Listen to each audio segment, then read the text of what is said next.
Boa noite, sejam todos muito bem-vindos à nossa live especial de estudo bíblico e eu quero mais uma vez saudar você que está participando aqui conosco. Seja muito bem-vindo, envie esse link para mais pessoas, porque apesar de estarmos discutindo aqui assuntos muito interessantes e muito prazerosos, eu creio que o assunto que nós vamos começar hoje, ele tem um quê de especialidade, né, Léo? Nossa, tem muito o que falar, né? Em primeiro lugar, Léo, obrigado pela sua parceria. Que é É isso, tamo uma honra junto. estar com você nessa mesa. Eu quero incentivar você a pegar seu chazinho, a pegar o seu cafezinho nesse frio, sua pipoca, seja lá o que for, e venha nos acompanhar nessa sessão de degustação da presença e da palavra de Deus. Com E o certeza. que nós mais desejamos aqui é servir como influência, é servir como uma fonte de energia, sabe? Uma fonte de, como um pedaço de madeira que nada tem de fogo, mas você pega uma fonte como um isqueiro e você consegue incendiá-lo. Nós queremos ser isso na sua vida, para que você tenha a sua vida de estudos impulsionadas, amplificada, e que no nome de Jesus você se torne um cristão apaixonado pelas Escrituras e por tudo aquilo que ela tem a nos dizer. Léo, convido o pessoal para participar da nossa comunidade. Então, pessoal, só complementando também o que o Roberto falou, isso não substitui o teu momento com Deus, né? Teu momento de estudo e tudo mais. E com certeza, nosso convite está aberto a todos vocês, a todo mundo que nos acompanha aí pelo YouTube, a fazer parte, a visitar a nossa igreja, né? Nós somos uma comunidade cristã aqui em Lages, comunidade Jeová Nissi. Estamos estabelecidos aqui nessa cidade abençoada. Deus tem feito muitas coisas através de nós e em nossas vidas, né? Isso é o mais importante. Amém. E venha nos conhecer, venha saber quem nós somos, o que Deus tem feito em nosso meio, porque nós somos limitados, mas Jesus, ele é eterno, ele é infinito e com certeza o que nós temos de melhor para te mostrar é sobre Jesus Cristo, como nessa live. Amém, amém.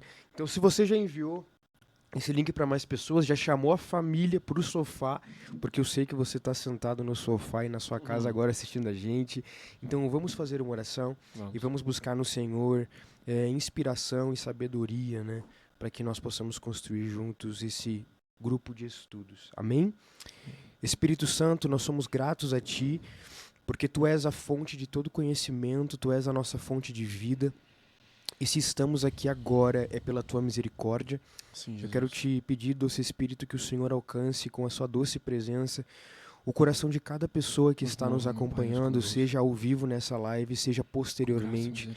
Eu quero te pedir para que o Senhor nos dê sabedoria e discernimento para concluirmos e pensarmos coisas sadias, saudáveis, e que possamos nos aprofundar no estudo bíblico de acordo com, Pai, aquilo que há de mais perfeito e agradável aos teus olhos na interpretação que podemos fazer das tuas escrituras.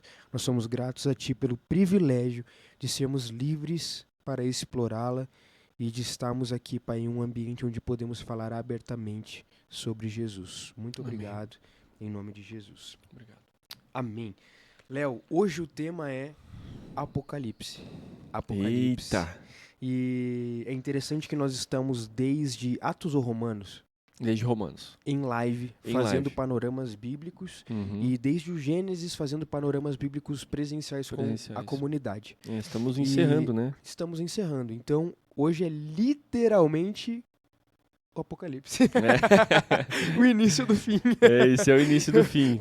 Só mais hoje e a próxima segunda-feira, né? A gente separou esse tema aí em duas pautas, né? Porque Sim. é um tema, é um livro que tem muitas dúvidas. Muito denso. Enfim, nós vamos entrar no assunto aqui, vocês vão ver o porquê disso. Duas pautas que poderiam ser 200, né? Mas que nós, pela misericórdia do Senhor, tentaremos explorar de forma a trazer subtemas dentro do livro de Apocalipse e explorar esses subtemas a fim de que nós possamos ter uma compreensão geral. Antes de qualquer coisa, eu queria te incentivar a olhar para as Escrituras como um texto do amanhã, como um texto escatológico. Cerca de 25%, alguns estudiosos vão dizer 25% das Escrituras, outros vão dizer 40%, mas, enfim, boa parte das escrituras, seja 25% que já é muito, seja 40% que é bastante, é escatologia, é falando do amanhã, é falando sobre aquilo que há de vir.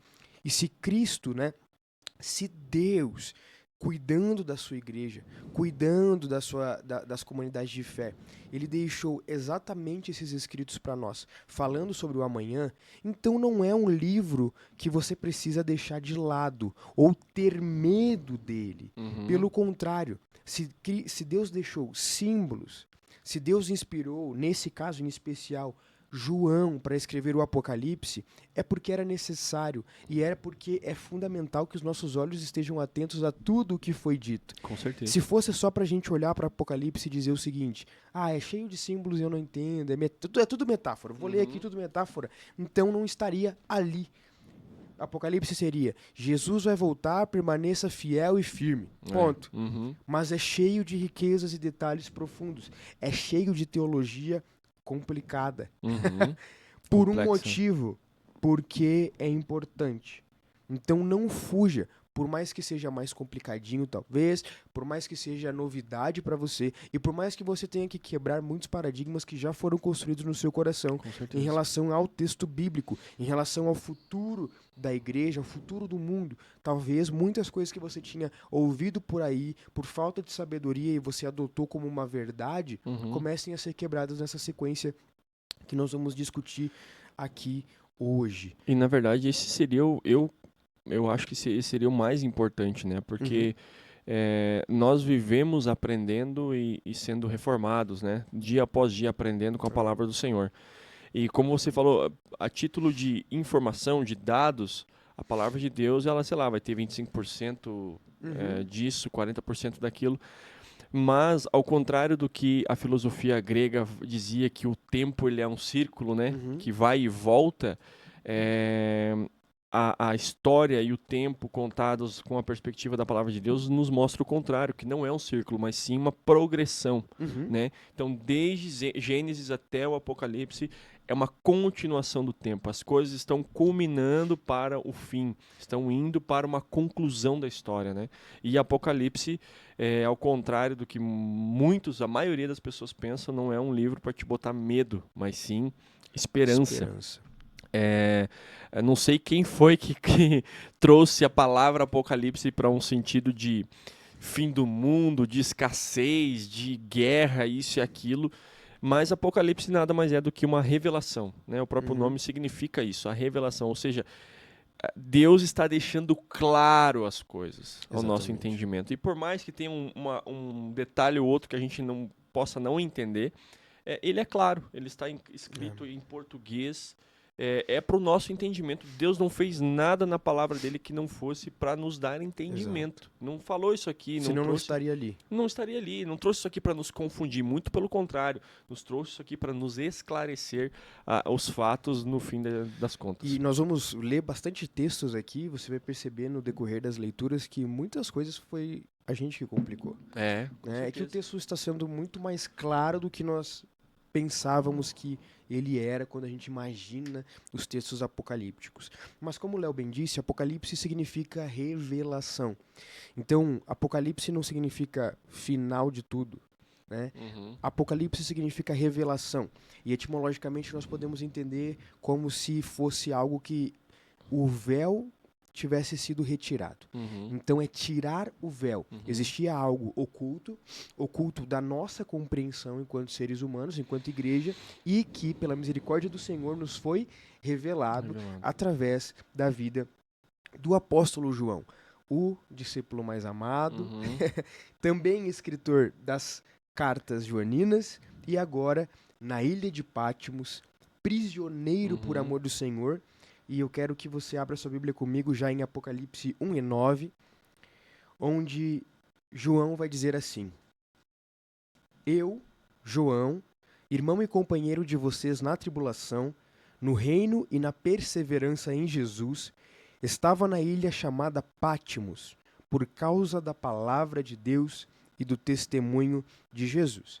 Então, Apocalipse começa com João trazendo um contexto da vida dele e uma localização geográfica. Ele estava preso na ilha de Patmos, uma ilha para a qual os piores prisioneiros eram levados, né, e viviam ali com um trabalho braçal pesadíssimo, mas que pela misericórdia do Senhor, porque João, a gente crê historicamente, né, que porque João ele era letrado, ele podia escrever, né, então ele e já era um homem velho, avançado de idade.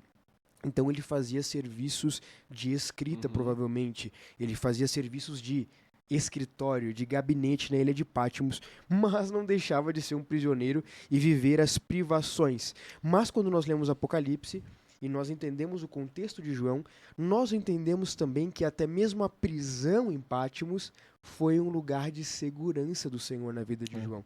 Porque enquanto a igreja estava sendo perseguida fortemente pelo Império Romano, João, já velho, estava ali recebendo o Apocalipse do Senhor. Ele estava basicamente guardadinho pelo Senhor para poder olhar e se preocupar só com isso aqui. Vocês lembram da passagem em Mateus, onde Pedro pergunta para Jesus, Jesus, o que vai ser daquele ali, se referindo a João? E Jesus dá uma resposta à altura, o que te importa? Se eu quiser que ele viva o resto dos tempos, isso é uma questão dele, né? Minha e dele, enfim. E talvez não, toda a palavra de Deus tem ligações e com certeza isso tem a ver. Uma informação também sobre o contexto histórico do livro de Apocalipse. Aqui quem reinava nessa época era o rei Domiciano, que ele é conhecido como o segundo Nero. Lembram que acho que foi o último estudo, a gente comentou sobre Nero, que Nero foi um cara totalmente perverso, tacou fogo na cidade inteira, devastou, né, muitas coisas e ainda quis culpar os cristãos por isso. Domiciano, ele assumiu o reinado em Roma a partir do ano 81. E ele foi muito pior do que Nero. E Domiciano foi o cara responsável por levar João e botar trancado, né, prisioneiro na ilha de Patmos. Legal. Inclusive, só uma observação antes da gente entrar no primeiro ponto, ainda nessa parte introdutória, é que nós já pincelamos que o Apocalipse não é um sinal de medo. Para o cristão, não. Para o santo, fiel ao Senhor, para o salvo, não é de medo. E eu te digo, Léo, que boa parte do que foi que inseriu esse medo na mente das pessoas foi o cinema. Sim, com certeza. Porque tudo que é filme que se refere ao Apocalipse é terror psicológico. Ou, às vezes, é destruição total. As guerras marcadas no Apocalipse, as guerras previstas, são marcos históricos, mas não são o Apocalipse. Elas não resumem o que há de acontecer. E outra coisa também é essa teologia do medo que foi fundamentada dentro da igreja, crendo-se que de alguma forma as pessoas podem ter medo disso e então se converterem, o que é bobagem, né? Porque nos convertemos apenas pelo amor do Senhor em sua infinita graça e misericórdia. Aí você vê aqueles filmes em que, para implantação desse medo, o filho está do lado da mãe, aí some o filho, fica só a roupa dele e a mãe chorando no quarto. Então, são coisas que você vai folhear a Bíblia e você não vai encontrar. Exato. Você não vai encontrar. São perspectivas teológicas que são extra-bíblicas, que vieram de conclusões extra-bíblicas, e grande parte delas perigosíssimas. Inclusive tem histórias perigosíssimas sobre essa perspectiva, que não convém ao caso agora, mas que eu ressalto. Tome cuidado, por quê? Porque o Apocalipse, para nós, é um livro de esperança, de desejo. Nós desejamos. Eles conseguiram mudar até o significado da palavra, né? Porque criaram-se depois disso, né? O apocalipse zumbi, o apocalipse não sei o quê. Tudo, a palavra apocalipse está relacionada com o mal, com coisas ruins, e não é a revelação de Deus, é o esclarecimento dos tempos a partir da palavra de Deus. Amém. E primeiro ponto, Léo, que nós decidimos abordar, você vai perceber que nós não vamos abordar capítulo 1, 2, 3, 4, 5, assim como nós temos feito em todas as outras cartas. Estamos abordando de forma panorâmica, ou seja, não vamos nos aprofundar em tudo. Nós queremos falar a respeito da grande tribulação. Afinal de contas, nós estamos falando de... hoje o nosso subtema dentro de Apocalipse é justamente que a esperança do fim, certo? Então nós estamos falando que o Apocalipse é um livro de esperança. E como que nós falamos de esperança em meio à grande tribulação? certo? Então nós temos textos, meu irmão. Joel 3 ao 9 ao 11, Apocalipse 19, 19, vão narrar guerras em muitos países. Uhum. 2 Tessalonicenses capítulo 2, versículo 3 e 4, fala sobre a vinda do anticristo. Daniel 9, 27, Mateus 24, fala sobre o sacrilégio terrível. Apocalipse 16, 8 ao 11, fala sobre pragas, sobre fome, sobre desastres naturais. Mateus 24, do 23 ao 24, falsos profetas, Uhum. né? Mateus 24, Apocalipse 13, perseguição a judeus e cristãos. Então entenda que, sim, existe um cenário de grande tribulação previsto pelas Escrituras. Já começou? Talvez, por que não? Uhum. Agora, olhando para aquilo que as Escrituras estão nos trazendo, acredito eu firmemente que tende a piorar e muito. Muito. Agora, como que nós falamos de esperança? Como que nós falamos de expectativa dentro de um cenário onde nós estamos falando de diversas e muitas guerras? Nós Uhum. temos, por exemplo, o texto de Mateus 24, do 10 ao 13, onde as palavras do próprio Jesus são essas. Ele vai dizer assim: nesse tempo, muitos hão de se escandalizar, trair e odiar uns aos outros. Muitos falsos profetas se levantarão e enganarão a muitos. E por se multiplicar a maldade, o amor se esfriará de quase todos. Agora olha o que Jesus diz: aquele, porém, que ficar firme até o fim, esse será salvo. O amor de muitos esfriará, mas como canta Alessandro Vilas Boas, Não mas não todos. todos. Mas não todos, né? E então, como que nós temos esperança no meio desse caos? E aí nós podemos ler também Apocalipse 7, 13 ao 17, onde a Bíblia vai dizer assim, ó: um dos anciãos tomou... Tô meio gripado. Uhum. Um dos anciãos tomou a palavra e me perguntou: quem são e de onde vieram estes que estão vestidos de branco?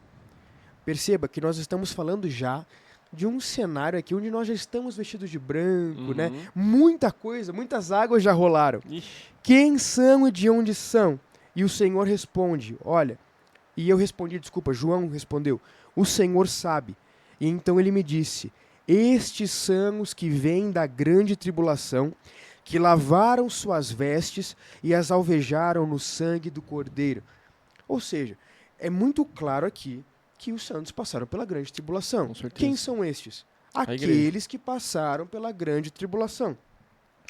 A Bíblia continua: por isso estão diante do trono de Deus e o adoraram de dia e de noite no seu santuário. E o adoram, desculpa. E aquele que está sentado no trono estenderá sobre eles o seu tabernáculo. Jamais terão fome, nunca mais terão sede, não cairá sobre eles o sol, nem qualquer outro calor forte, pois o Cordeiro que está no meio do trono os apacentará e os guiará para as fontes de água da vida. E Aleluia. Deus lhes enxugará dos olhos toda lágrima.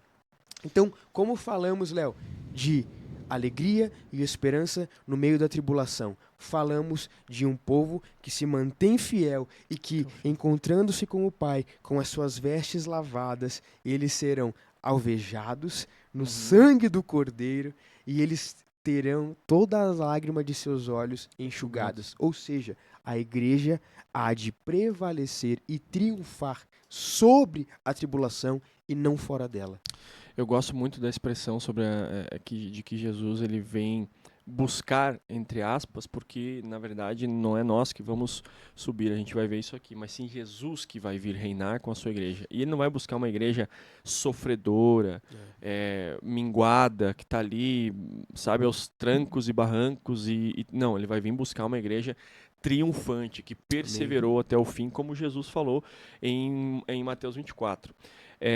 Alguns detalhes importantes, irmãos, sobre o livro de Apocalipse também. É importantíssimo para entender o livro de Apocalipse que a gente pegue outros textos da Bíblia para nos auxiliar. Um deles, por exemplo, é Mateus 24 e 25. Mateus capítulo 24 e capítulo 25. É uma pregação única de Jesus que ele vai falar sobre o fim dos tempos. E o Roberto falou sobre as guerras, né? Olha, e isso está totalmente ligado com o que a gente tem vivido hoje, tá? Estamos falando aqui de guerras, Israel, Irã, Estados Unidos, Rússia, Ucrânia e por aí vai. Olha o que Jesus falou em Mateus 24, versículo 6. diz assim: vocês ouvirão falar de guerras e rumores de guerras, mas não tenham medo. É necessário que tais coisas aconteçam, mas ainda não é o fim. Então, esse texto aqui, para mim, ele é muito forte porque ele nos traz duas coisas importantes, tá? A primeira é não ter medo, como o Roberto falou aqui antes. Apocalipse é um livro de tribulação? É, para quem não é salvo. Para quem é salvo, Jesus diz: não tenham medo. Não tenham medo. E o tempo que, nos nossos dias, o que a gente tem ouvido falar? Em Terceira Guerra Mundial, né? Estão falando, Terceira Guerra Mundial, agora o Trump atacou lá o Irã e não sei o que, Israel tá assim, Rússia vai se unir, não sei e tal, e isso tudo. E agora a gente sabe que não são mais guerras como antigamente. Hoje tem armas que destroem o planeta. Exatamente. Simplesmente, explode tudo, né? E isso são rumores de guerra. Mas Jesus diz claramente que não tenham medo. E no final, primeiro, ele tira o medo da gente. E segundo, ele diz assim: esse ainda não é o fim. E isso desconstrói um ensinamento errado, herético, de que não, quando vocês ouvirem falar de guerras e rumores de guerras é porque está chegando o fim. Não, Jesus diz: esse não é o fim. Sim, sim. Não é o fim. Então, só para vocês terem a título de curiosidade, se eu não me engano, foi em 1970, ou um pouco antes disso, por volta de meados dos anos 70, aconteceram mais de 70 guerras em todo o mundo. E em 1990, foram 30 guerras que aconteceram. Sim. Em torno do mundo inteiro. Então, guerras vêm acontecendo a todo momento. A todo momento. Mas Jesus disse que esse não é o fim. Outras coisas que vão nos auxiliar a entender o livro de Apocalipse é que Posso fazer uma observação nisso que você falou, Léo? Inclusive, a ideia de que é o seguinte: esse não é o fim, ou seja, a guerra não é o que vai destruir tudo. Não. Pode destruir muita coisa. Pode causar muita dor. Pode muita gente sofrer, né, morrer. Sim. Pode. Sim. Mas não é isso que vai trazer fim para a humanidade. Exato. Pode ir lá, Léo. Até o século XIX, do século I até o século XIX, sabe quantos cristãos foram mortos na história? 25 milhões. No século XX, só no século XX, foram mais de 50 milhões de cristãos mortos. Perceba que em 1900 anos, 1900 anos, 25 milhões. E no século seguinte, em 100 anos, dobrou as mortes. Então, tipo, essa questão das guerras, de mortes, tortura, só vai piorando, mas Jesus diz claramente que esse não é o fim. As sessões, eu ia só comentar que, para nós entender melhor, isso nos auxilia a entender melhor o livro de Apocalipse, ele é dividido. E, gente, como o Roberto falou aqui, basta ler. Você não precisa nem entrar profundamente nos assuntos, mas basta ler assim como normalmente, tá? Interessado. Você vai perceber que ele é dividido em seções, tá? Ele é um livro, o que a gente chama de paralelismo progressivo, ou seja, são seções paralelas, mas que elas vão progredindo ao longo da leitura, tá? Certo. A primeira delas vai falar sobre os 7 candeeiros, que são as 7 igrejas. O segundo sessão vai falar sobre os 7 selos. A gente vai falar tudo isso aqui ao longo do livro. Terceiro, sobre as 7 trombetas. E o quarto, sobre o quarteto do mal. A gente vai falar isso ao longo do livro. E no próximo estudo, vamos falar sobre as taças da ira de Deus, a queda do quarteto do mal, o reinado das almas e o juízo final. São 7 sessões. Isso vai facilitar para nós entender o livro, né? Show de bola. Então, voltando para a grande tribulação, voltando para a igreja ser triunfante sobre a grande tribulação e passando por ela, nós temos o texto de Mateus 24, do 21 ao 24. E olha que interessante perceba no decorrer da nosso estudo, enquanto você vai abrindo aí, o quanto de textos nós vamos usar que não são em Apocalipse, mas que são escatológicos e são complementares ao entendimento de Apocalipse. E olha o que Jesus vai dizer, Mateus 24 e 21. Porém, nesse tempo haverá grande tribulação, como nunca houve desde o princípio do mundo até agora, e nunca jamais haverá. Ou seja, é a primeira grande e a última. Não tivessem, presta atenção nesse trecho, não tivessem aqueles dias sido abreviados, ninguém seria salvo. Mas por causa dos escolhidos, ou seja, os cristãos estão no meio, tais dias serão abreviados. Se você quiser associar os escolhidos com um grupo de 200 pessoas, aí você vai para o Testemunha de Jeová. Né? Não, os escolhidos são a Igreja de Cristo, certo? Tais dias foram abreviados. Então não faz sentido eu crer que Cristo volta antes da tribulação, se a Bíblia está me dizendo de forma muito clara que a igreja vai triunfar em meio à tribulação. E olha que interessante a continuação do versículo 23. Então, se alguém disser a vocês, olhem, aqui está o Cristo, ou ali está ele, não acreditem. Olha que perigoso. Se existe no nosso meio uma teologia que te convence de que você não vai passar pela grande tribulação e que Cristo vai voltar antes, não é o terreno perfeito para que um falso Cristo se apresente? Com certeza. Não é o terreno perfeito para Mateus 24 e 23 se concretizar, porque a Bíblia diz no versículo 24 que, inclusive, enganará eleitos. Isso está diretamente ligado com a seção do capítulo 12 ao 14 de Apocalipse, que é sobre o quarteto do mal. Ali, em Apocalipse do 12 ao 14, nós vamos ver que vai se levantar o diabo, o grande dragão, que Apocalipse diz, o anticristo, que é a primeira besta que surge do mar, e o falso profeta, que é a segunda besta que surge da terra. E depois a Grande Babilônia, ou a Meretriz, aquela é uma figura de linguagem que se refere ao sistema. Ou seja, todo o sistema... E olha como as coisas estão afunilando. A questão econômica, social, política, militar do mundo inteiro vai estar corrompida. O sistema vai ser contra...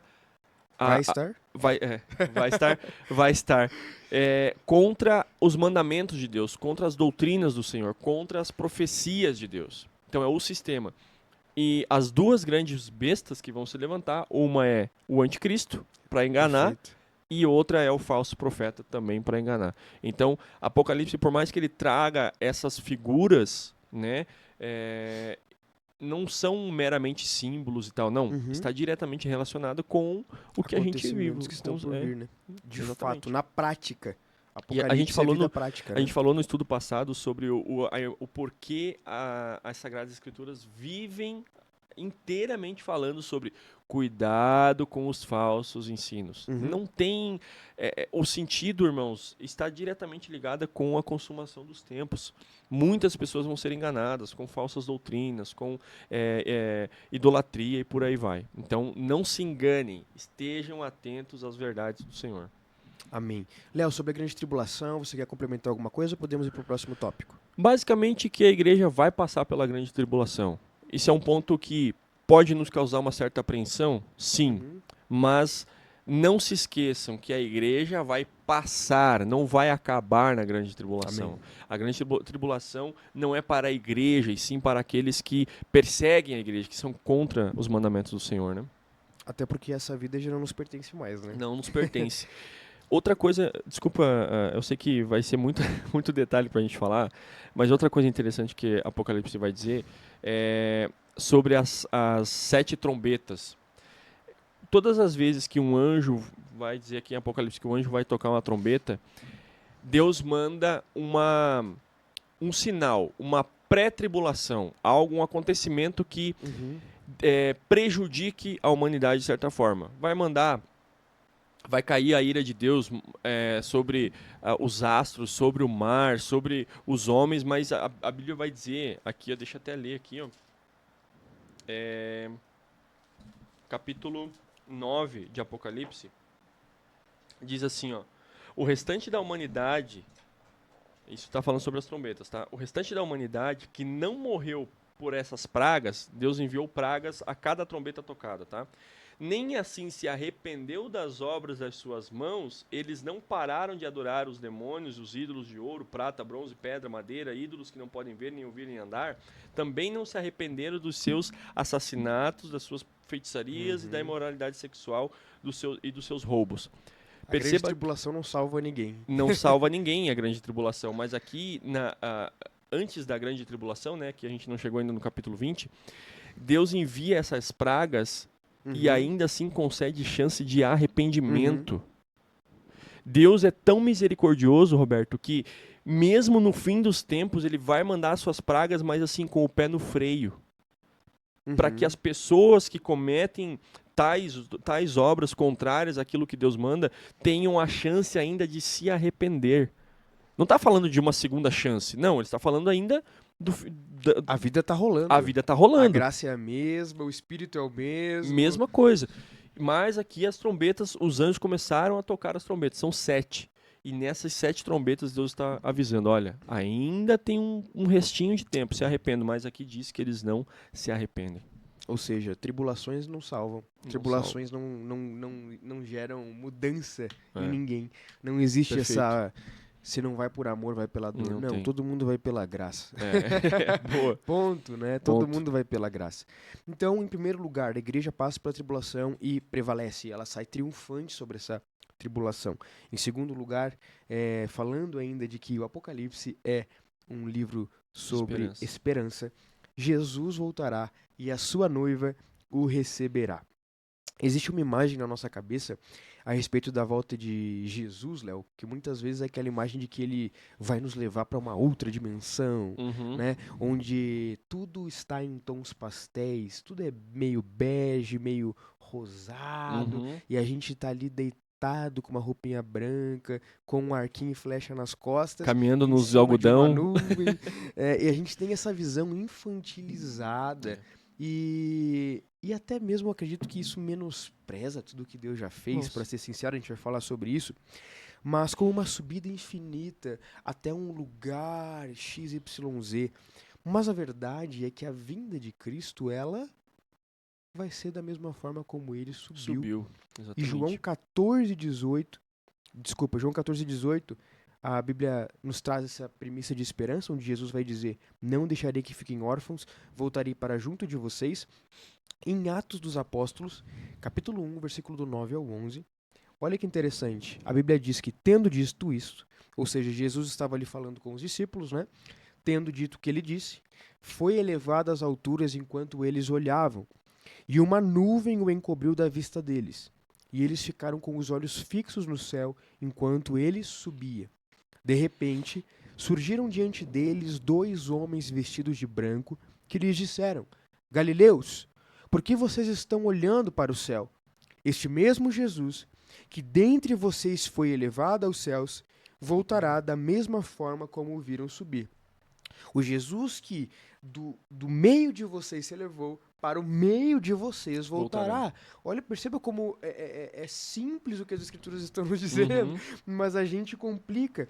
E essa volta de Jesus, que é uma volta que nós veremos de fato, quando a Bíblia diz que ele vem como ladrão da noite, diz que muitos não estarão esperando, como um raio, diz que, sabe, é como uma coisa que você está vivendo a vida ali e cai um raio, você não percebeu, você não está esperando, mas não o cristão. Não. O cristão não vai ser pego de surpresa. Espera. O cristão aguarda. Um cristão se prepara. Mais do que isso, Léo, nós estamos desejando que ele venha. Então nós estamos atentos aos sinais de que Jesus está vindo. E nós estamos atentos a isso, tanto naquilo que diz respeito ao nosso coração interior, né? Mas o que diz respeito também àquilo que nós estamos fazendo com a nossa vida. Com certeza. Certo? E aí Jesus vem, Léo, de forma linda e gloriosa, e nós o veremos descendo, e ele vai estar novamente entre nós, literalmente. E isso fisicamente. Isso é doido, tá? Literalmente. E aí Mateus 24, 29 ao 30, a Bíblia vai dizer o seguinte: imediatamente, após a tribulação daqueles dias, então olha a construção. Nós falamos aqui sobre pré-tribulações, sobre a grande tribulação. E aí, ó, imediatamente, após a tribulação daqueles dias, o sol escurecerá, a lua não dará sua luz, as estrelas cairão do céu e os poderes celestes serão abalados. Então, ó, isso é muito lindo. Então, a gente só olha pra. A gente vê música, né? Gospel falando. E vai cair a lua, e o sol, e sangue. Cara, tudo isso que a Bíblia está dizendo é que. Olha do outro ângulo. Tudo vai abrir espaço para quê? Porque então aparecerá no céu o sinal do Filho do Homem, e todas as nações da terra se lamentarão e verão o Filho do Homem vindo nas nuvens do céu com poder e grande glória. Amém. Todos os olhos verão. Todas as nações verão o Filho do Homem vindo do céu. Eu não sei você, e aqui já é coisa do Roberto, né? Mas eu imagino de fato assim, é como se toda a criação estivesse dizendo: abre alas e estende o tapete vermelho. Aqui não tem sol, aqui não tem lua, aqui não tem poder celeste, agora é a hora do Filho do Homem. E é o Filho do Homem que vai passar, sabe? Então, e perceba que para o cristão é esperança. Agora, para as nações que não creram, ó, todas as nações da terra se lamentarão. Aqueles que o negaram, aqueles que disseram que não criam nele, aqueles que foram apáticos ao Senhor. Com certeza.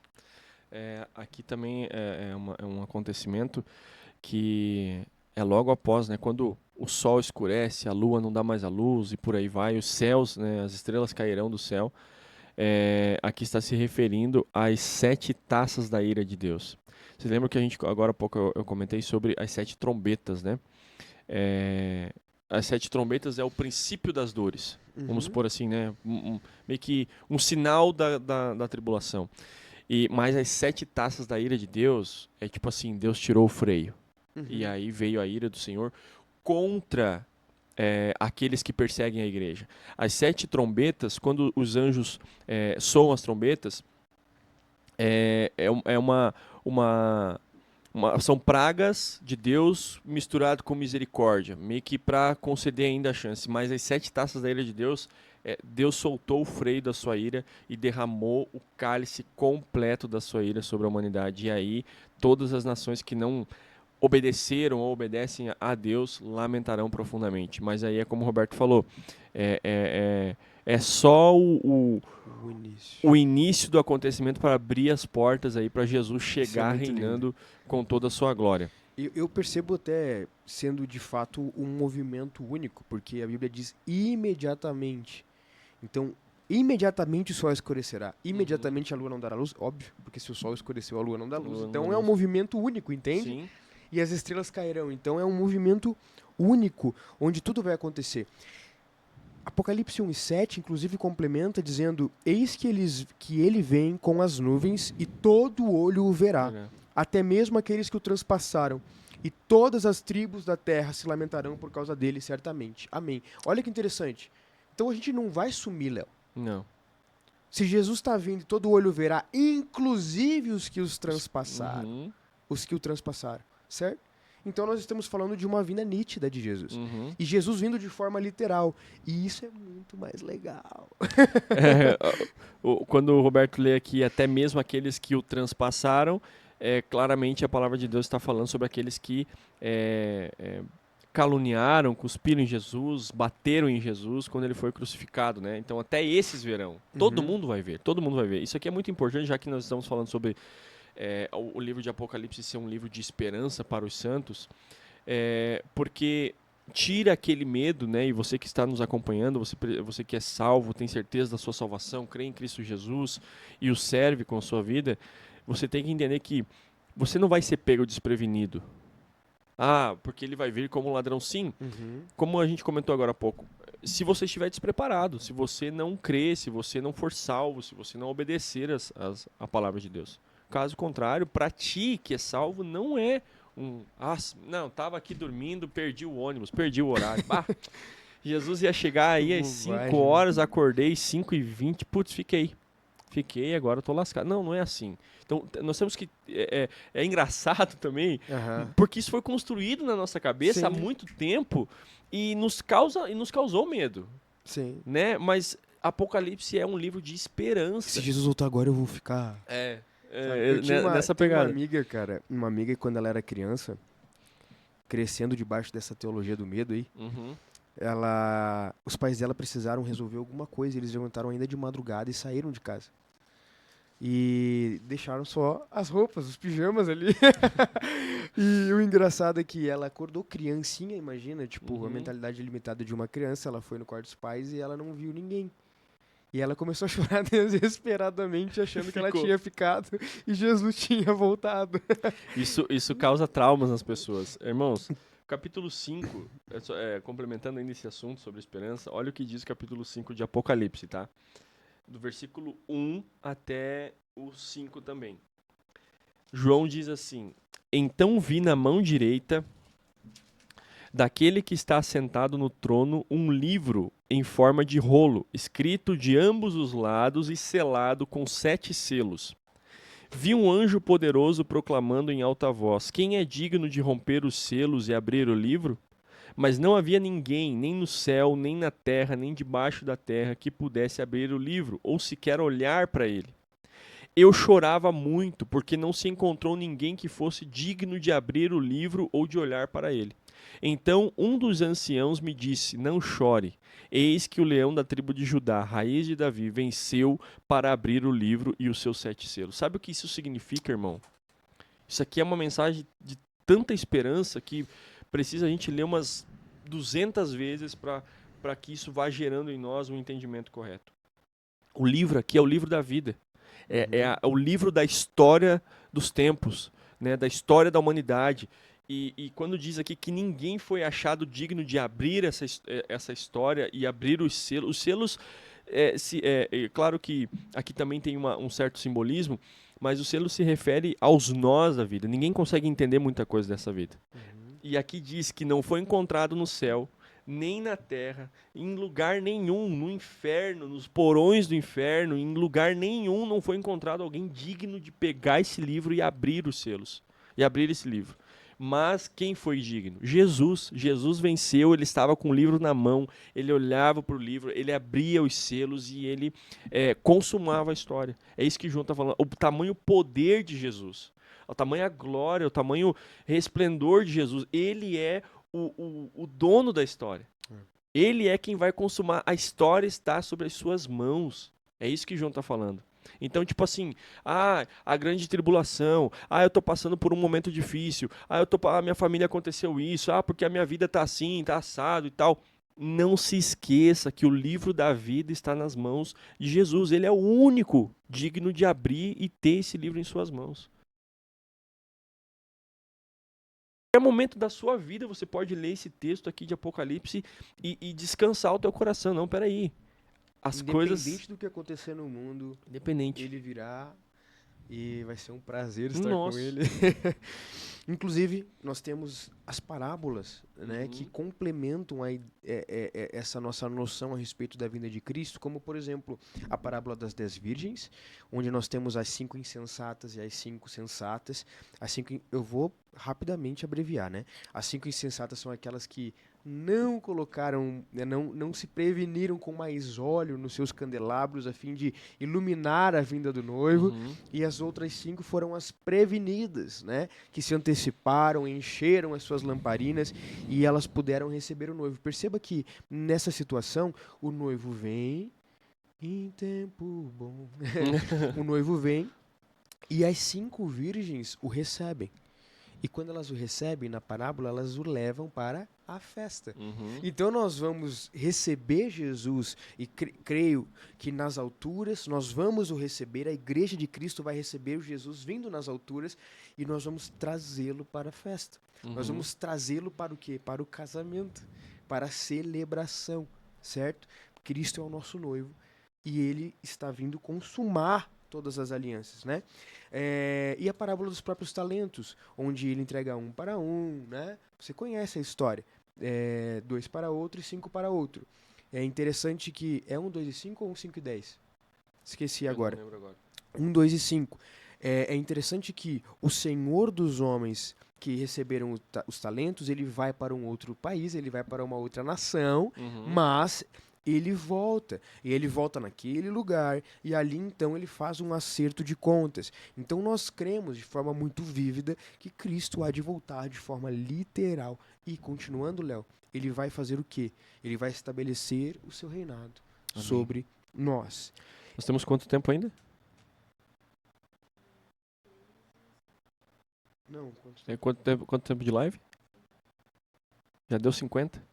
Deu 50. Nós temos muita coisa pra falar. Mas acho que a gente pode continuar. Vamos Aí as continuar. pessoas podem, se você não puder nos acompanhar, você assiste posteriormente essa segunda parte, só pra gente finalizar. Mas a ideia é que Jesus há de estabelecer o seu reino na Terra, certo, Léo? Então, o que acontece? Existe um desejo que Deus tem revelado nas Escrituras desde o começo da humanidade, que é um desejo de convergir todas as coisas, né? É um desejo de convergir todas as coisas. E Colossenses 1:20, por exemplo, a Bíblia diz que, havendo feito a paz pelo sangue da sua cruz, por meio dele, reconciliasse consigo mesmo todas as coisas, quer sobre a terra, quer sobre os céus. nos céus.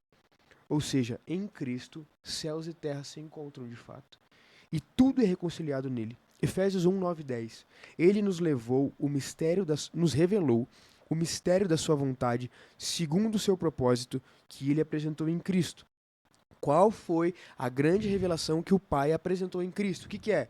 De fazer convergir nele, na dispensação da plenitude dos tempos, todas as coisas, tanto as do céu como as da terra. Portanto, nós não vamos para o céu. E não simplesmente Cristo vem para a terra, ele vem, mas a fim de consumar, para que tudo convirja nele, certo? E nele todas as coisas que subsistem, né, se tornarão uma só coisa, tanto os céus como a terra, sem uma separação. No sentido de que, por exemplo, hoje você não consegue pegar um avião e ir para onde Deus está. Onde os anjos estão, né? Possível. Mas as coisas estarão em um estado de convergência. E aqui destrói mais um ensinamento errado de que a igreja vai subir e essa terra aqui vai ser destruída, que se lasque. Má Agora, interpretação. o que importa é eu ir pro céu, depois aqui pegue fogo, né? Todo mundo, não é isso. Deus não fez o mundo para descartar. Não. Ele fez o mundo e a palavra de Deus diz que a terra está cheia da sua glória. Amém, cara. Então ele fez o mundo e ele voltará para salvar o mundo. João 3,16 diz que Deus amou o mundo de tal maneira. E mais do que isso, Léo, eu acho lindo porque no grego é o cosmos. Ou seja, fala de toda a criação, o universo criado, ou seja, lá o que tem para lá, daquilo que os nossos olhos podem ver, né? E se não bastasse, Gênesis, quando Deus cria tudo, ele diz, viu Deus que isso era bom. Por que Deus vai descartar algo bom? Né? Então, o que ele vai descartar é o pecado, é o Satanás. O problema não é o que demônios. ele criou. O problema não está na terra. Quando nós falamos que o mundo jaz no maligno, nós não estamos falando do espaço geográfico.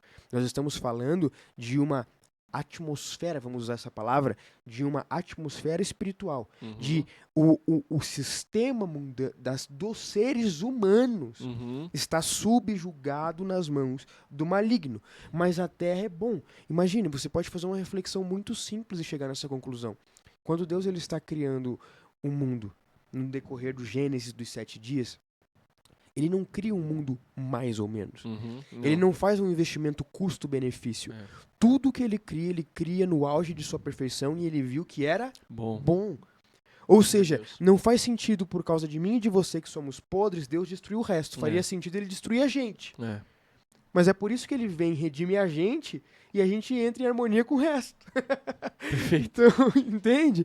Então, esse é a grande glória e graça de Cristo Jesus. Não é como a gente que compra uma coisa nova e quando já não presta mais, nós descartamos. O fim e a consumação dos séculos fala de fala do quê? Fala de restauração e não de descartar e fazer de novo. Exatamente. Porque tudo que Deus fez bem feito. Imagine, meu irmão, às vezes a gente fica aqui viajando porque a gente é ganancioso. Aí a gente fica imaginando, quando eu estiver naquele novo lugar, tudo será melhor. Meu irmão, Deus fez uma terra que, se você fizer uma simples análise científica, você vai perceber que ela é perfeita para você estar. Talvez falte nos seus olhos graça para ver com profundidade que você já está em um lugar bom e maravilhoso. Olhe para uma árvore e o seu funcionamento, para a fauna e para a flora. Sim. Olhe para os céus, para as estrelas, para a lua, para o sol. Olhe para todas essas coisas. Deus não fez nada mal feito. Existia um hino da harpa, Léo, antigo. Existia, não, existe, né? Que dizia: neste tempo céus e terra hão de ser a mesma grei. Então, nesse tempo, céus e terra hão de ser a mesma coisa, entoando aleluias ao meu rei. Então, anjos, seres celestiais, nós aqui, podres, mas então ali lavados, estaremos em um mesmo ambiente de vida e adoração, né? Porque a nossa vida adora. Glória a Deus. 1 Coríntios? Vamos. Quer puxar? 1 Não. Coríntios 15, 23 diz assim: cada um, porém, na sua ordem. Cristo, as primícias. Depois os que são de Cristo na sua vinda. E então virá o fim. E esse é um texto, eu estava comentando com o Léo antes do programa, que eu acho, talvez, o texto escatológico para mim mais bonito de todos. Porque olha o que a Bíblia diz: então virá o fim, quando ele, quem é ele? Cristo. Entregar o reino ao Deus e Pai, quando houver destruído todo o principado, bem como toda potestade e poder, porque é necessário que ele reine até que tenha posto todos os inimigos debaixo dos seus pés. O último inimigo a ser destruído é a morte. Olha, 1 Coríntios, Paulo está falando do mesmo assunto que João está falando lá no final. E aí, mais uma vez, a Bíblia vai nos alertar. 1 Coríntios 15, na continuação do texto, porque ele sujeitou todas as coisas debaixo dos seus pés. Então, Paulo está fazendo uma referência a outro texto bíblico. E quando diz que todas as coisas lhe estão sujeitas, certamente exclui aquele que tudo lhe sujeitou. Olha que massa, vou te ajudar a entender. Cristo é a primazia, ele vem. Ele vem e subjuga todas as coisas. Mas olha o que a Bíblia está dizendo. Tudo está sujeito a ele, mas isso exclui aquele que tudo lhe sujeitou. Ou seja, o Pai não Deus. está sujeito a Cristo. Quando, porém, todas as coisas lhe estiverem sujeitas, então o próprio Filho, Cristo Jesus, se sujeitará àquele que todas as coisas lhe sujeitou, para que Deus seja tudo em todos. Maravilha. Cristo vem, ele reina entre nós com uma missão: subjugar todos os inimigos de seu Pai, todos os principados e potestades. É guerra, Léo. Sim, com certeza. É luta. É subjugar, é botar ordem na casa. E quando a casa estiver ordenada, o Filho de Deus, que é a segunda pessoa da Trindade, e que não é menos e não é mais, mas ele é o servo bom e fiel, ele pega toda aquela autoridade de ter tudo debaixo de seus pés, de ter tudo debaixo de si, e ele entrega ao Pai. E ele diz então, em atitude, reina. Isso é muito lindo. É muito bonito e aqui tem sobre essa batalha, né, onde Jesus vem com o seu exército, né, os santos, para derrotar de vez, né, o inimigo das nossas almas. Aqui em Apocalipse vai dizer sobre um lugar chamado Armagedon. Que até os judeus, né, se você tiver um dia a oportunidade de ir para Israel, um dia eu quero ter essa oportunidade, eu nunca fui, mas tem um lugar lá chamado Armagedon, Sim. que é uma área de terra... Um desertão, um parece, desertão, no meio de umas assim, montanhas, né?